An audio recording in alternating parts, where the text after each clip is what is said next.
Hello students, कैसे हैं आप लोग। मैं आशा करता हूं कि आप लोग अच्छे होंगे और घर में पढ़ाई लिखाई कर रहे होंगे। आज से हम लोग क्लास 12 फिजिक्स की एक नई जर्नी स्टार्ट करेंगे। शुरुआत से पढ़ेंगे, एकदम जीरो से पढ़ेंगे। वो प्रयास ये रहेगा फिजिक्स को जितना इंटरेस्टिंग बनाया जा सके उतना इंटरेस्टिंग हम लोग बनाएंगे, और आप लोग भी हमारे साथ मेहनत करेंगे और हम लोग भी आपके साथ मेहनत करेंगे। ठीक है, पहला लेक्चर हम लोगों को पढ़ना है इलेक्ट्रोस्टैटिक्स का। पहला लेक्चर पढ़ना है स्थिरवैद्युतिकी। स्थिरवैद्युतिकी क्या है? इसमें हमारा एक शब्द आ रहा है विद्युत। क्या आ रहा है? विद्युत।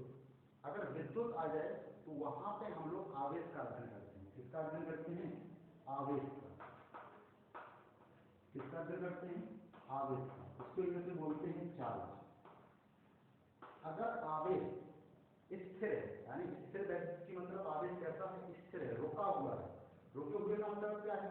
कि समय के साथ आवेश की स्थिति में परिवर्तन ना हो, और जब हम आवेश के रुके हुए का अध्ययन करते हैं तो जो यूनिट बनती है वो बनती है हमारी स्थिर वैद्युतिकी।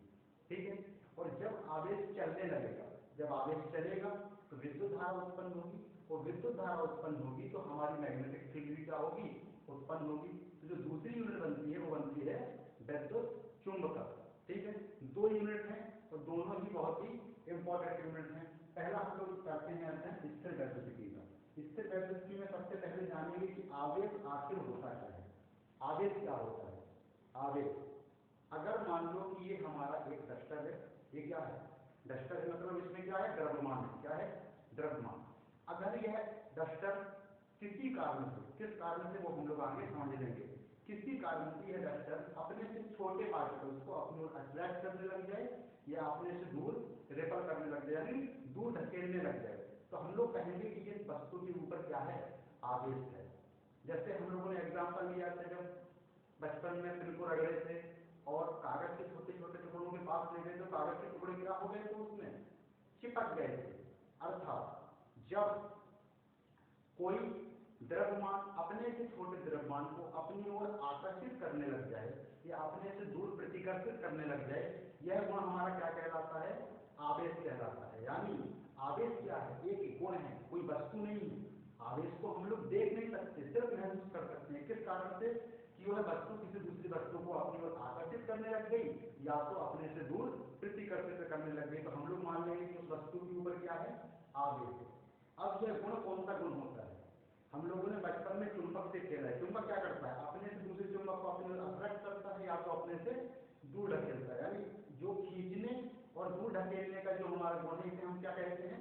चुंबकीय गुण कहते हैं। तो हम लोग इसकी परिभाषा किस प्रकार लिखेंगे? किसी द्रव्यमान, किसी द्रव्यमान का चुंबकीय गुण, का चुंबकीय गुण, किसी द्रव्यमान का चुंबकीय गुण ही क्या है? गुण ही आवेश है। क्या है? आवेश है। किसी द्रव्यमान का चुंबकीय गुण ही क्या है? आवेश है। जहां पे कोई द्रव्यमान अपने से दूसरे द्रव्यमान को अपनी ओर आकर्षित करने लग जाए या अपने से दूर ढकेलने लग जाए, यानी चुंबकीय गुण आ जाएगा उस द्रव्यमान के ऊपर, तो हम लोग मान लेंगे कि उस द्रव्यमान पर क्या है? आवेश है। अब देखो आवेश के प्रकार क्या देखना है? आवेश के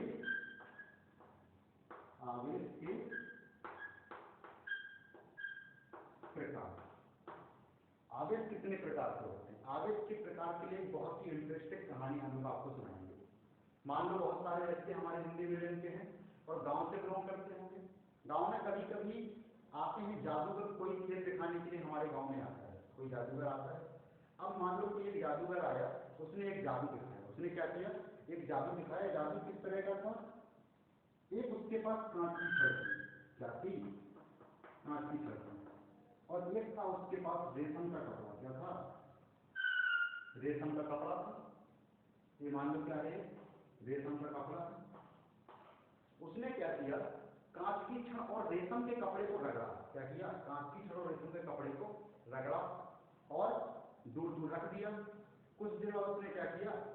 रेशम के कपड़े को उछाला और डंडा कर दिया, तो वो रेशम का कपड़ा उसके ऊपर क्या हो गया? आकर्षित हो गया, यानी उससे चिपक गया और उसने दिखा दिया जादू, और लोगों ने तालियां भी बजा दी। लेकिन हम लोग फिजिक्स के स्टूडेंट हैं, हम लोग क्या करेंगे कि जब कांच की छड़ को रेशम के कपड़े से रगड़ा गया, जब कांच की छड़ को रेशम के कपड़े से रगड़ा गया तो कांच की छड़ के कुछ इलेक्ट्रॉन रेशम के कपड़े में चले गए, कांच की छड़ से कुछ इलेक्ट्रॉन रेशम के कपड़े में चले गए, अर्थात इसके ऊपर एक धनात्मक चार्ज आ गया था, इसके ऊपर ऋणात्मक। अभी हम लोगों को पता नहीं है, अभी हम लोगों को तो पता है ही नहीं कि कौन सा धनात्मक है कौन सा ऋणात्मक है। तो देखो जब रगड़ा गया तो ये दोनों एक दूसरे को क्या कर रहे थे, आकर्षित कर रहे थे। इसी प्रकार उसके पास एक और कांच की छड़ थी, एक और कांच की छड़ थी और एक और रेशम का कपड़ा था, उसने इसको भी रगड़ दिया, इसको भी रगड़ दिया, तो कांच की छड़ और रेशम का कपड़ा एक दूसरे को क्या कर रहा था, अट्रैक्ट कर रहा था। लेकिन जब वह कांच की छड़ और कांच की छड़ को पास में ले गया तो ये दोनों एक दूसरे को क्या कर दिए, दूर ढकेल दिए। यहां से हम लोग समझ में आएगा, जब कांच की छड़ और कांच की छड़ को पास में ले गए तो उसने एक दूसरे को क्या कर दिया, दूर ढकेल दिया, और जब कपड़े को कपड़े के पास ले गए इसने भी एक दूसरे को क्या कर दिया, दूर ढकेल दिया। लेकिन जब इस वाले कपड़े को इस कांच की छड़ के पास ले गए तो फिर से आकर्षित कर रहे थे, और इस वाले कपड़े को जिस वाली कांच की छड़ के पास ले गए तब भी अट्रैक्ट कर रहे थे। यानी हमें यहाँ से ये पता चल गया कि इसके ऊपर कांच की छड़ के ऊपर और इस कांच की छड़ के ऊपर तो सेम चार्ज है, लेकिन इसके ऊपर अलग चार्ज है, और इसके ऊपर भी क्या है, सेम चार्ज है। दो प्रकार के चार्ज होते थे, एक तो रेशम के कपड़े में था, दूसरा किस पे था, कांच की छड़ के ऊपर था। अब हमें कुछ ऐसा नाम देखना था जो कि जस्ट अपोजिट लिखे, तो एक को बोल दिया धनात्मक आवेश, दूसरे को बोल दिया ऋणात्मक आवेश। नाम में ही समझ में आ रहा है कि एक है धन, दूसरा है ऋण, यानी जस्ट अपोजिट चार्ज, जस्ट उल्टे चार्ज है। यह सिर्फ एक नाम है, धनात्मक ऋणात्मक क्या है, सिर्फ एक नाम है, जिससे हमें ये आभास हो रहा है कि दोनों चार्ज एक दूसरे के जस्ट उल्टे कार्य करते हैं। ठीक है, अब देखो तो हम लोग यहाँ से क्या समझ गए कि चार्ज दो प्रकार के होते हैं। कितने प्रकार के होते हैं, दो प्रकार के। पहला होता है हमारा धनात्मक आवेश, धनात्मक आवेश, और दूसरा क्या होता है, ऋणात्मक आवेश। क्या होता है, ऋणात्मक आवेश। यहां तक किसी को कोई दिक्कत नहीं। एक होता है धनात्मक आवेश, दूसरा होता है ऋणात्मक आवेश। और ये भी पता चल रहा है कि सामान्य प्रकार के आवेश एक दूसरे को दूर ढकेल रहे हैं, दूर ढकेल रहे हैं, यानी प्रतिकर्षित कर रहे हैं। कपड़े ने कपड़े को दूर ढकेला, क्या किया, दूर ढकेला, कांच ने कांच को दूर ढकेला, यानी समान प्रकार के आवेश एक दूसरे को प्रतिकर्षित कर रहे हैं। लेकिन कपड़े ने कांच को क्या किया, आकर्षित किया, यानी अलग अलग, यानी विजातीय आवेश। क्या है, विजातीय आवेश, एक धन और एक ऋण दूसरे को आकर्षित कर रहे हैं। ठीक है, तो आगे देखो हम लोग यहाँ पे आगे लिख लेंगे, क्या लिख लेंगे कि पॉजिटिव और पॉजिटिव एक दूसरे को क्या कर रहे हैं, प्रतिकर्षित कर रहे हैं। नेगेटिव और नेगेटिव एक दूसरे को क्या कर रहे हैं, प्रतिकर्षित कर रहे हैं। लेकिन पॉजिटिव और नेगेटिव एक दूसरे को आकर्षित कर रहे हैं। तो आप लोग लिख लेंगे कि सजातीय आवेश, सजातीय मतलब समान जाति के आवेश, धनात्मक धनात्मक ऋणात्मक ऋणात्मक, सजातीय आवेश एक दूसरे को प्रतिकर्षित करते हैं, दूर ढकेलते हैं। और विजातीय आवेश यानी विषम जाति से, अलग अलग जाति के, एक धनात्मक दूसरा ऋणात्मक, एक दूसरे को आकर्षित करता है। यहाँ तक कोई दिक्कत नहीं है। आगे चलते हैं हम लोग।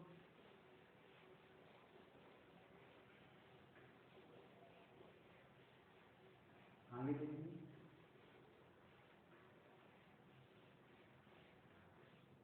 अब देखते हैं आवेश को उत्पन्न करने की विधियां। क्या देखते हैं, आवेश को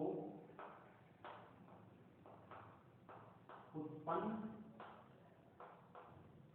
करने की विधियां। आवेश को हम लोग किस प्रकार से उत्पन्न कर सकते हैं, आवेश को किस प्रकार से उत्पन्न कर सकते हैं उसके बारे में देखना है। आवेश को उत्पन्न करने की तीन विधियां होती हैं। कितनी विधियां होती हैं, तीन। सबसे पहला होता है घर्षण द्वारा, यानी आवेश उत्पन्न होता कैसे है पहले ये समझ लो। हमारे पास हम लोग परमाणु के बारे में जानते हैं, किस बारे में जानते हैं, परमाणु के बारे में। परमाणु में क्या होता है, एक नाभिक होता है और नाभिक में क्या होते हैं, प्रोटॉन और न्यूट्रॉन होते हैं। क्या होते हैं, प्रोटॉन और न्यूट्रॉन, प्रोटॉन और न्यूट्रॉन। ये हमारा नाभिक हो गया। और नाभिक को चक्कर क्या लगाता है, इलेक्ट्रॉन लगाता है। क्या लगाता है, इलेक्ट्रॉन। इलेक्ट्रॉन हमारा चक्कर लगाता है और भी इलेक्ट्रॉन मान चक्कर लगा रहे हैं।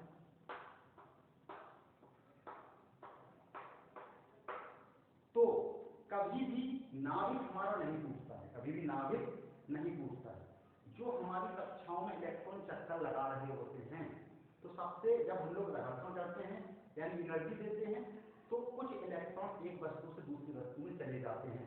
नाभिक कभी नहीं टूटता है, इलेक्ट्रॉन ही क्या होते हैं, एक वस्तु से दूसरी वस्तु में चले जाते हैं। ठीक है, इतना हम लोग जानते हैं।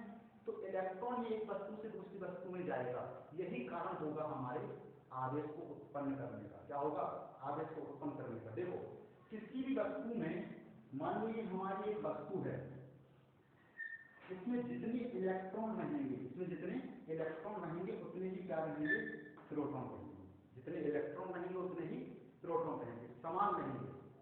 जितना परमाणु क्रमांक किसी एटम का रहता है उतने उसमें इलेक्ट्रॉन रहते हैं, जितने इलेक्ट्रॉन रहते हैं उतने ही उसमें प्रोटॉन रहते हैं। और प्रोटॉन के ऊपर होता है धनात्मक आवेश, प्रोटॉन के ऊपर होता है धनात्मक आवेश, इलेक्ट्रॉन के ऊपर है ऋणात्मक आवेश। जब तो इसीलिए सारी वस्तुएं क्या होती हैं, न्यूट्रल होती हैं। जैसे ये हमारा डस्टर है, ये किसी दूसरी वस्तु को अपनी ओर आकर्षित नहीं करता है, वरना तो पूरा संसार ही असंतुलित हो जाए, एक दूसरे को आकर्षित करने लगता है। लेकिन क्या होता है कि कोई भी वस्तु एक दूसरे को आकर्षित नहीं कर रही है। क्यों नहीं कर रही है, क्योंकि उस वस्तु में जितने इलेक्ट्रॉन है उतने ही प्रोटॉन है। इलेक्ट्रॉन ने प्रोटॉन को क्या कर दिया, अपने चार्ज को निरस्त कर दिया। जितना प्रोटॉन के ऊपर धनात्मक चार्ज है उतना ही इलेक्ट्रॉन के ऊपर ऋणात्मक चार्ज है, तो दोनों ने न्यूट्रल कर दिया। लेकिन जब किसी वस्तु से इलेक्ट्रॉन निकल जाएंगे, किसी वस्तु से इलेक्ट्रॉन निकल रहे हैं, उस वस्तु में प्रोटॉन की अधिकता होगी। किसकी अधिकता होगी, प्रोटॉन की, अर्थात उसके ऊपर धनात्मक आवेश आ जाएगा। और अगर किसी वस्तु के ऊपर इलेक्ट्रॉन आ गए तो उसके ऊपर ऋणात्मक आवेश आ जाएगा। इतना हम लोग समझ गए। ठीक है, तो किसी भी वस्तु को आवेशित करने के लिए जिम्मेदार कौन है, जिम्मेदार कौन है, इलेक्ट्रॉन। किसी वस्तु को नोट डाल के लिख लो, नोट डाल के लिख लो इसमें, किसी वस्तु को, किसी वस्तु को आवेशित करने के लिए, आवेशित करने के लिए, करने के लिए इलेक्ट्रॉन जिम्मेदार है। कौन जिम्मेदार है, इलेक्ट्रॉन जिम्मेदार है, इलेक्ट्रॉन जिम्मेदार है। प्रोटॉन भी अपनी एक भागीदारी निभा रहा है। क्यों, क्योंकि वो तो नाभिक में एक जगह से दूसरी जगह नहीं जा रहा है। अगर इलेक्ट्रॉन एक जगह से दूसरी जगह नहीं जाएगा तो हमारा धनात्मक आवेश भी नहीं आएगा। क्यों, क्योंकि अगर किसी वस्तु के ऊपर धनात्मक आवेश लाना है, जिसे प्रोटॉन की अधिकता है, लेकिन प्रोटॉन की अधिकता कब होगी, इसमें प्रोटॉन आएंगे नहीं, यहाँ से इलेक्ट्रॉन जाएंगे। यानी जिम्मेदार कौन है, हमारा इलेक्ट्रॉन है। ठीक है, धनात्मक आवेश को जनरेट करने के लिए भी और ऋणात्मक आवेश को जनरेट करने के लिए भी जिम्मेदार कौन है, हमारा इलेक्ट्रॉन है। ठीक है, तीन विधियां होती हैं आवेश को उत्पन्न करने की। सबसे पहले होती है घर्षण। क्या होती है, घर्षण। आवेश को उत्पन्न किया जा सकता है घर्षण के द्वारा। दूसरा होता है हमारा चालन के द्वारा। किसके द्वारा, चालन के द्वारा। और तीसरी होती है हमारी प्रेरण के द्वारा। किसके द्वारा, प्रेरण के द्वारा। तीन विधियां हैं, पहली है घर्षण के द्वारा, दूसरी है चालन के द्वारा, तीसरी है प्रेरण के द्वारा। देखो सबसे पहले देखते हैं घर्षण के द्वारा क्या होती है। हम लोग जानते हैं, हम लोग जानते हैं जब घर्षण क्या है, एक दूसरे को रगड़ना, एक दूसरे को रगड़ना। जब कांच की छड़ को रेशम के कपड़े से रगड़ा गया तो कांच की छड़ के इलेक्ट्रॉन किसमें चले गए, रेशम के कपड़े में चले गए। यानी जब घर्षण करेंगे इलेक्ट्रॉन को एनर्जी मिलनी चाहिए। जब घर्षण किया तो इलेक्ट्रॉन को क्या मिली, ऊर्जा मिली।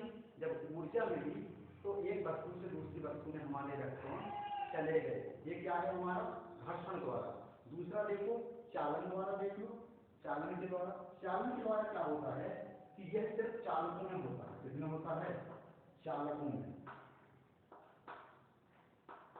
चालन के द्वारा किसमें होता है? चालकों में। चालक क्या होते हैं? सारे धातु हमारे क्या होते हैं?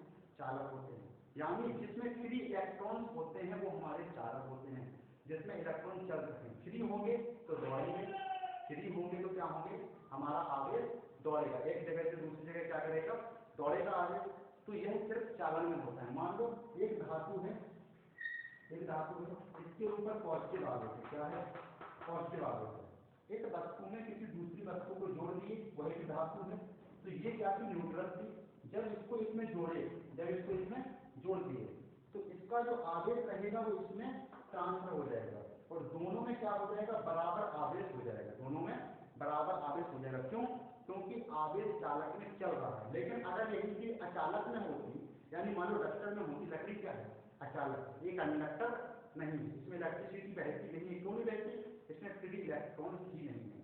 तो जब एक पे हमने अगर यहाँ पे चार्ज रख दिया तो यहीं पे चार्ज रहेगा, यहाँ से यहाँ पे नहीं जा पाएगा। लेकिन यही चालक होता तो यहाँ से यहाँ चला जाता और दौड़ता रहता। अगर किसी दूसरे चालक से जोड़ देते तो इसका चार्ज उसमें चला जाता। क्यों?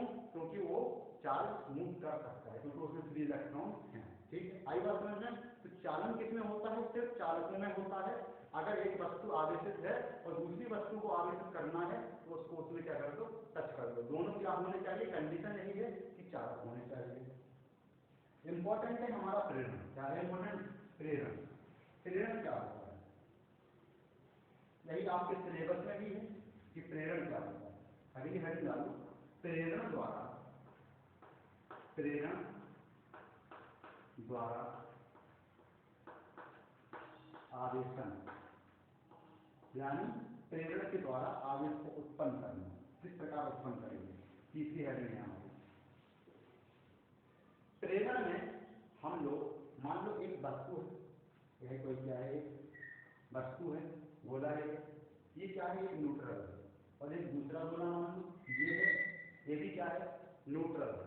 अब इसमें किसी भी चालक को एक दूसरे से टच नहीं करना है। एक हम लोग धनात्मक रॉड की छड़ है, ये क्या है? हमारा पॉजिटिव आवेश है, पॉजिटिव आवेश है। और हमने कहा है कि प्रत्येक वस्तु में इलेक्ट्रॉन भी होते हैं और प्रोटॉन भी होते हैं, यानी धनात्मक आवेश भी होता है और ऋणात्मक आवेश भी होता है। अब जब इसके ऊपर धनात्मक आवेश है तो इसके जस्ट पहले पढ़े हैं कि धनात्मक क्या करता है? पृथ्वीकर्षित करता है, दूर ढकेलता है, और धनात्मक ऋणात्मक को क्या करता है? अपनी ओर आकर्षित करता है। तो ये जो वस्तु है, ये जो वस्तु है, इसमें अगर धनात्मक आवेश को पास में लाए, छुआए नहीं है, टच नहीं किए हैं, सिर्फ पास में लाए हैं, ये ऋणात्मक आवेश को क्या करेगा? अपनी ओर आकर्षित कर लेगा। क्या कर लेगा? आकर्षित कर लेगा। और धनात्मक आवेश को क्या कर देगा? दूर ढकेल देगा, दूर ढकेल देगा। धनात्मक आवेश है तो ऋणात्मक को अपनी ओर आकर्षित कर लिया और धनात्मक को क्या कर दिया? दूर ढकेल दिया, दूर ढकेल दिया। अब देखो ये जो वस्तु है ये हो गई ध्रुवित। क्या हो गई? ध्रुवित। क्यों?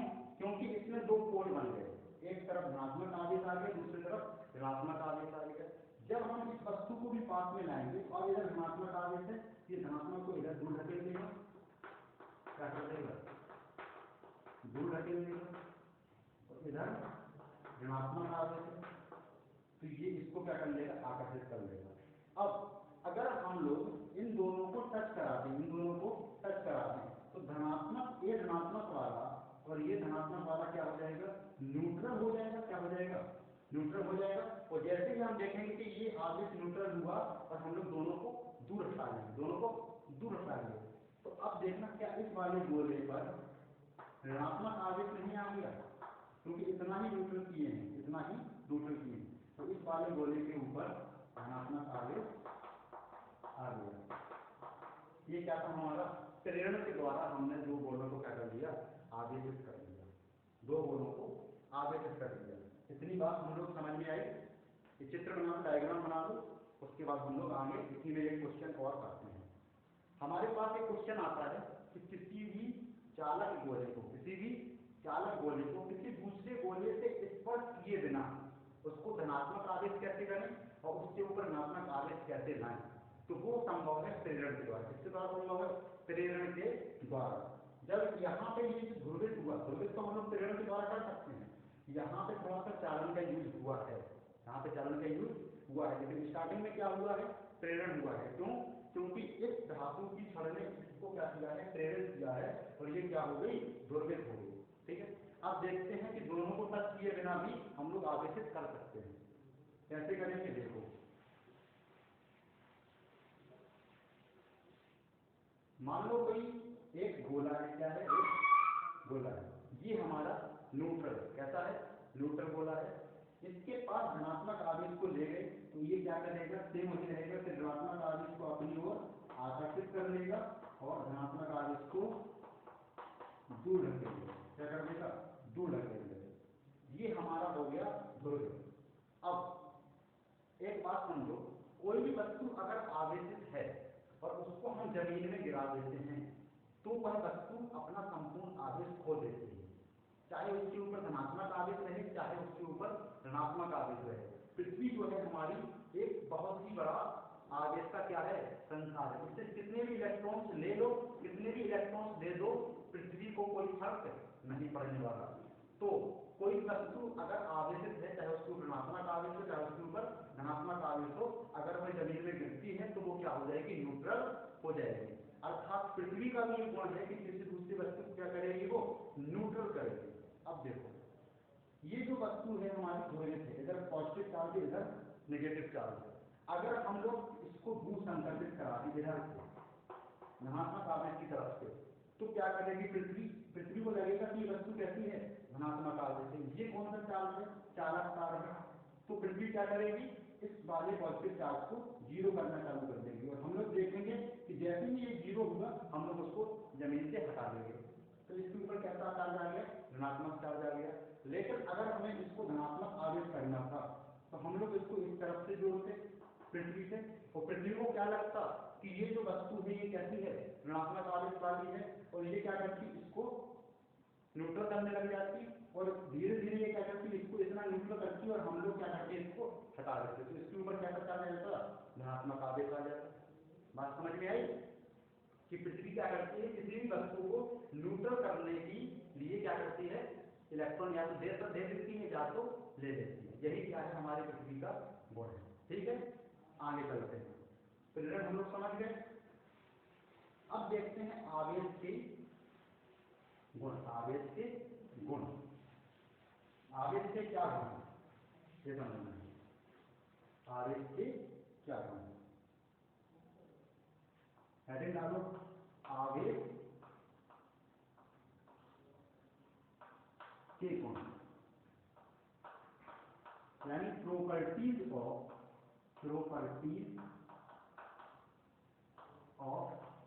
चार्ज। अरे क्या है हमारे? प्रॉपर्टीज ऑफ चार्ज, यानी आवेश के गुण। अब कोई गुण है, उस गुण के भी गुण है कि आवेश का क्या गुण है। देखो, सबसे पहला गुण है कि आवेश को बीजगणितीय, आवेश को बीजगणितीय नियमों से जोड़ा जा सकता है। नियमों से जोड़ा जा सकता है। इसका क्या मतलब है? बीजगणितीय नियम क्या होते हैं? बीजगणितीय नियम होते हैं, एक होते हैं हमारे सदिश नियम। बीजगणितीय में 2 + 2 4 ही होता है। ठीक है, 2 + 2 4 होता है, 4 + 4 8 होगा। लेकिन ये वेक्टर के साथ संभव नहीं है। मान लो कि 2 वेक्टर का, वेक्टर किस डायरेक्शन में था और दूसरा 2 वेक्टर इस डायरेक्शन में था, तो हमने कहा कि इन दोनों को जोड़ो तो कितना आएगा? 0 आएगा। क्यों? क्योंकि अपोजिट डायरेक्शन में था, क्योंकि अपोजिट डायरेक्शन में था। चार्ज के साथ ऐसा नहीं है, चार्ज को हम लोग बीजगणितीय नियम से जोड़ेंगे। जैसे मान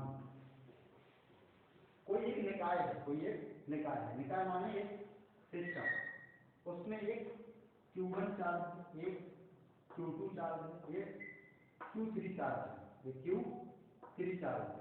और हमने कहा कि ये पूरे निकाय का टोटल आवेश कितना है, टोटल निकाय का आवेश कितना है। तो हम लोग सीधे सीधे बोल देंगे Q1 plus Q2 plus Q3, यही क्या हो जाएगा, निकाय का टोटल आवेश हो जाएगा। अब मान लो अगर वैल्यू दे दी गई, Q1 का मान 3 है, Q2 का मान -3 है, Q4 का मान -4 है। माइनस दिया है, ऋणात्मक आवेश को हम लोग माइनस में लिखेंगे, धनात्मक आवेश को हम लोग प्लस में लिखेंगे। तो जब इसको Q1 Q2 करेंगे तो Q1 3, Q2 -3 और Q2 -3 और Q3 क्या है, -4 है। अब बीजगणितीय नियम के अकॉर्डिंग क्या हो जाएगा, ये 4 + 3 जुड़ जाएगा -7, और -7 से जब 3 जाएगा तो कितना हो जाएगा, -4 हमारा आंसर आ जाएगा। यानी इस टोटल निकाय का आवेश कितना हो जाएगा, -4 हो जाएगा। इसमें कोई दिक्कत नहीं है, जितना आवेश रहेगा टोटल उसको जोड़ देंगे। ठीक है, अगला देखिए,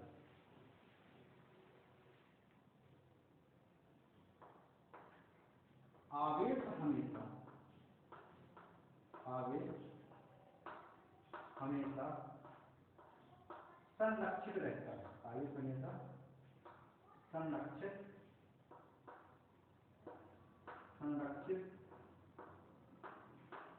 रहता है। इसका क्या मतलब है, आवेश हमेशा संरक्षित रहता है, इसका मतलब क्या है, यानी आवेश को ना तो हम लोग उत्पन्न कर रहे हैं, ना कि आवेश को नष्ट कर रहे हैं।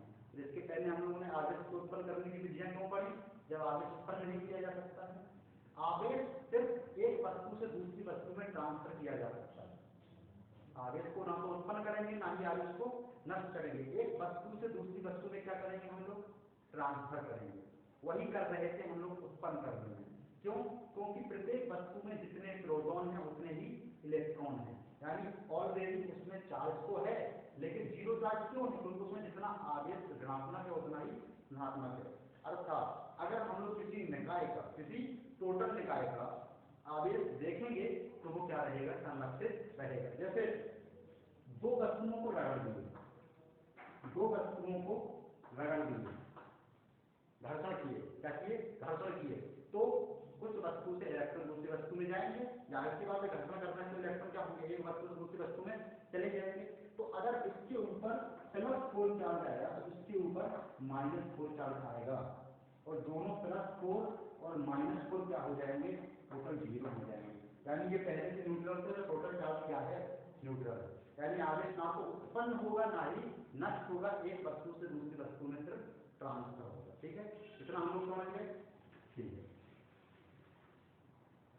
अगला देखें, आवेश का क्वांटमीकरण, आवेश का क्वांटमीकरण, ये थोड़ा सा इंपॉर्टेंट फैक्टर है, आवेश का क्वांटमीकरण। आवेश का क्वांटमीकरण ये क्या है, देखो सबसे पहले देखो कि क्वांटमीकरण में क्वांटमीकरण क्या है, यानी क्वांटा, इसमें एक शब्द आ रहा है क्वांटा, क्या है, क्वांटा। क्वांटा का मतलब होता है पैकेट, क्या होता है, पैकेट, क्या होता है, पैकेट। यानी एक फिक्स पैकेट, आवेश जो रहता है हमेशा एक क्वांटा के रूप में होता है, यानी फिक्स रहता है।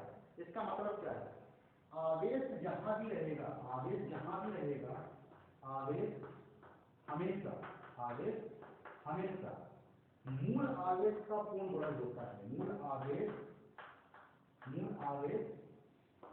का पूर्ण गुणज होता है, पूर्ण गुणज होता है। इसका क्या मतलब है, जो मूल आवेश है, मान लो वो एक पैकेट है, वो क्या है, एक पैकेट है। अब जहां भी आवेश मिलेगा वो उस मूल आवेश का पूर्ण गुणज मिलेगा, क्या मिलेगा, पूर्ण गुणज मिलेगा। मूल आवेश देखो क्या होता है, मूल आवेश जो होता है वो इलेक्ट्रॉन का आवेश होता है, क्या होता है, इलेक्ट्रॉन का आवेश, इलेक्ट्रॉन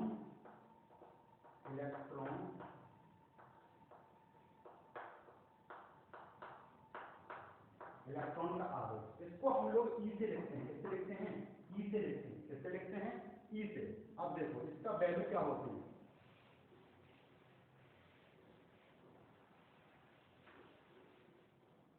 ई से लिखते हैं और ई की वैल्यू होती है 1.6 cross 10 to the power -19 coulomb.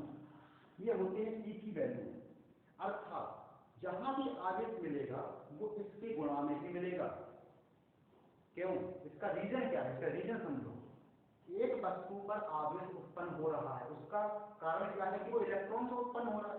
किसी वस्तु से या तो एक इलेक्ट्रॉन निकालोगे, या तो दो निकालोगे, या तो तीन निकालोगे, या तो चार निकालोगे, या तो पांच निकालोगे। यानी हम लोग सिर्फ एक नंबर में निकाल सकते हैं, कूलम संख्या में निकाल सकते हैं।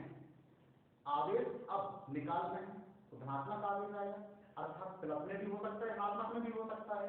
तो हम लोग बोल सकते हैं कि आवेश हमेशा पूर्ण वर्ग होता है, यानी आवेश को क्यू मान लोगे तो एन और ई के रूप में हम लोग लिख सकते हैं।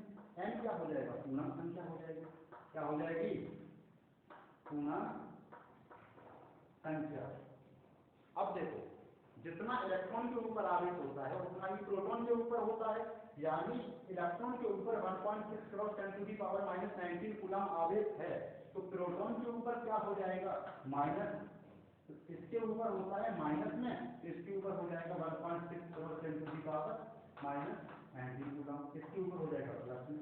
इलेक्ट्रॉन के ऊपर कितने हो जाएगा? माइनस में, तो प्रोटॉन के ऊपर हो जाएगा प्लस में।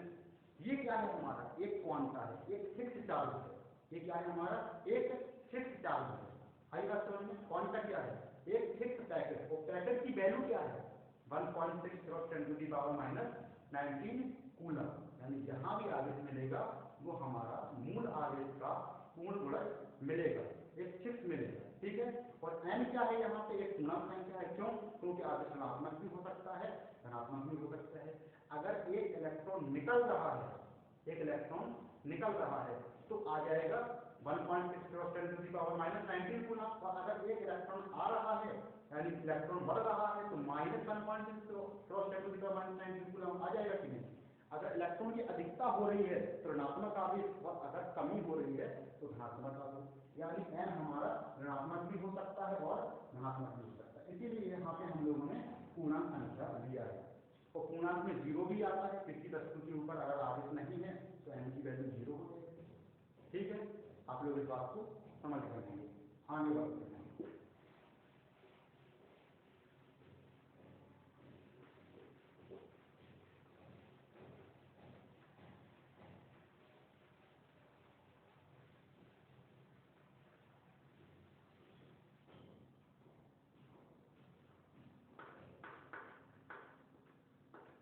आवेश का मात्रक। आवेश का मात्रक क्या होता है?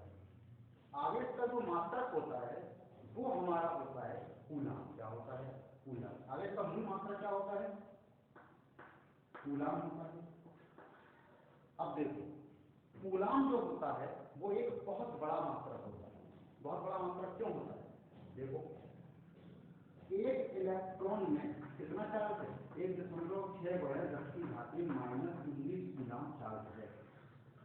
तो बताओ एक कूलम चार्ज में कितने कितने इलेक्ट्रॉन निकले होंगे? एक इलेक्ट्रॉन निकले होंगे। क्यों? क्योंकि हमने एक कूलम चार्ज बोला है यानी धनात्मक आवेश बोला है। अगर -1 कूलम बोलते तो हम लोग ऋणात्मक आवेश बोलते। यानी किसी वस्तु के ऊपर एक कूलम आवेश है यानी धनात्मक आवेश है तो उससे इलेक्ट्रॉन निकले होंगे। तो यह एक होमवर्क की है, आप लोग निकालेंगे कि एक कूलम आवेश में कितने इलेक्ट्रॉन निकले होंगे, तब आप लोगों को अपने आप पता चल जाएगा कि एक कूलम आवेश कितना बड़ा मात्रा है। ठीक है, तो इसके आगे हम लोग अगले लेक्चर में कंटिन्यू करेंगे। अभी तो स्टार्टिंग है, आप लोग अपने सारे दोस्तों को बता देंगे। लेक्चर समझ में आया होगा तो लाइक भी कर देंगे, और इसमें कोई दिक्कत नहीं है। जिसको नहीं करना है वो नहीं भी करे। ठीक है, हम लोग चलते हैं, मिलते हैं अगले लेक्चर में। तब तक के लिए ओके, बाय।